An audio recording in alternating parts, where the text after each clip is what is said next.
There's generally two reactions I get from people when I show them images that come out of this lens. The first one is I get a gasp. The second one is I get a wow. And this is one of the most interesting lenses that I have evaluated this year, but it's actually a little bit hard for me to know how to judge it because the things that make this lens so unique and the images so sort of awe-inspiring are actually generally considered optical flaws. In much the way some of these older vintage lenses that people fall in love with the looks of, nobody's designing, for the most part, modern lenses to have those same characteristics of the vintage lenses. And I think that's kind of the category that I would put this lens in, even though it is a sort of new modern lens.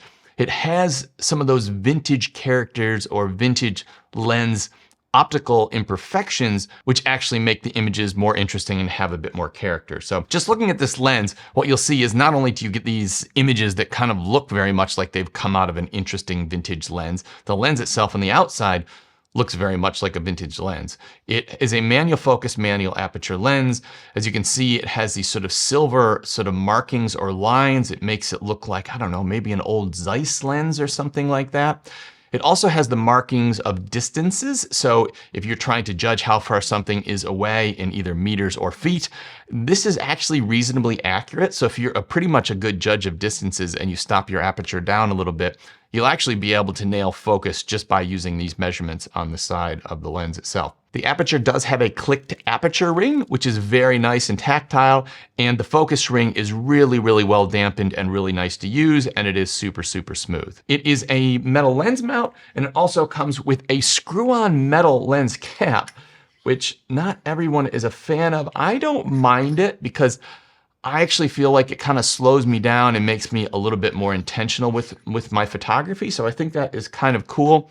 And if you don't like the sort of screw-on cap, you can always just get a clip-on cap. You just need to know the filter thread.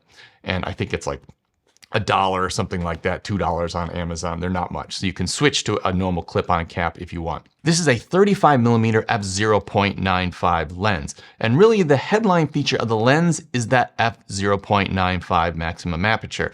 And that's going to do a couple things for us. It's going to allow a lot of light in to hit the sensor, which is going to make this lens very good in low light conditions.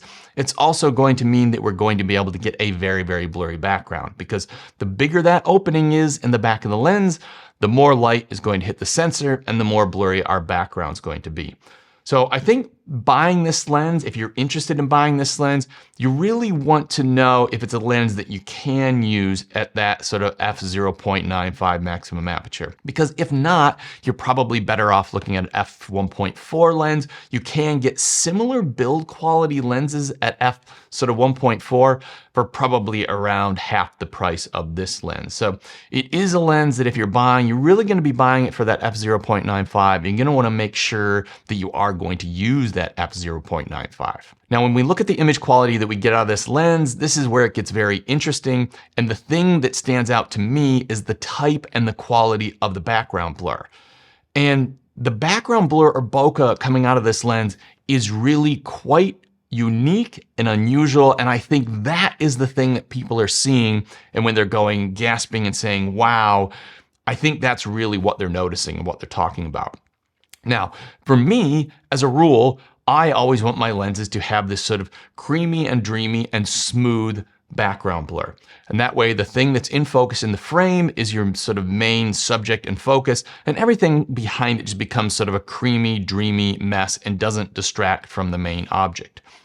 That's not really the type of background blur I'm getting out of this lens. And the unique thing about it is it has a very strong outline effect around the outside of sort of specular highlights and bokeh. And that is the thing that, depending on how you see it, can either look sort of stunning and interesting or possibly a distraction from the story you're trying to tell.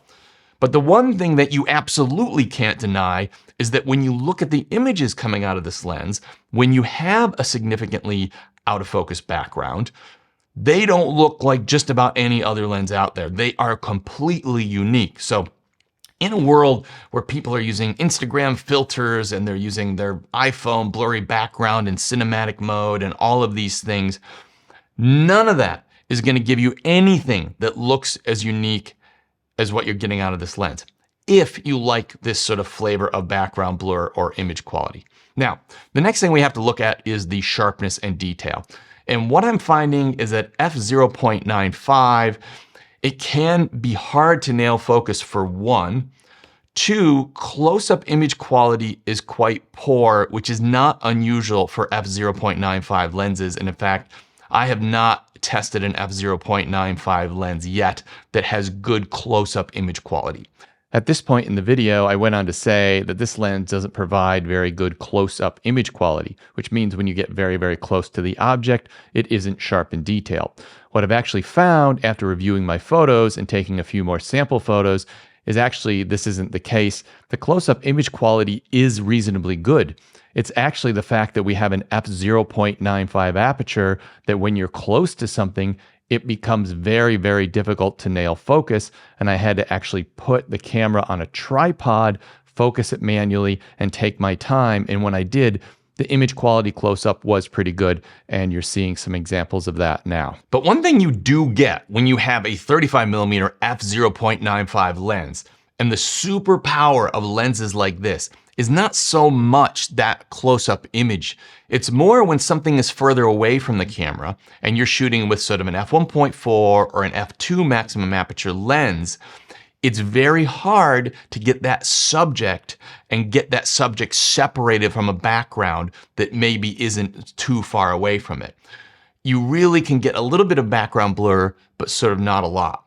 That is where f0.95 really comes in and allows you to tell a story that maybe you can't with lenses that don't go to f0.95, because that is going to allow you to blur out the background of a subject that is a reasonable distance away from the camera. So I think when we come to the image quality and blurry backgrounds, that's kind of a bit of this lens's superpower. And when you actually see shots like that, they do look unique, and your brain triggers that it doesn't look like something that you've seen before. For further information, pricing, and details on this lens, I will put a link in the description down below. And I'd love to know what you thought of the images in this video coming out of this 35mm f0.95 lens.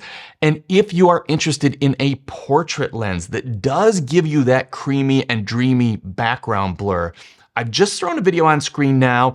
This is the sister lens to that 35mm f0.95. It's a 50mm f0.95. And it has a more traditional creamy and dreamy background blur.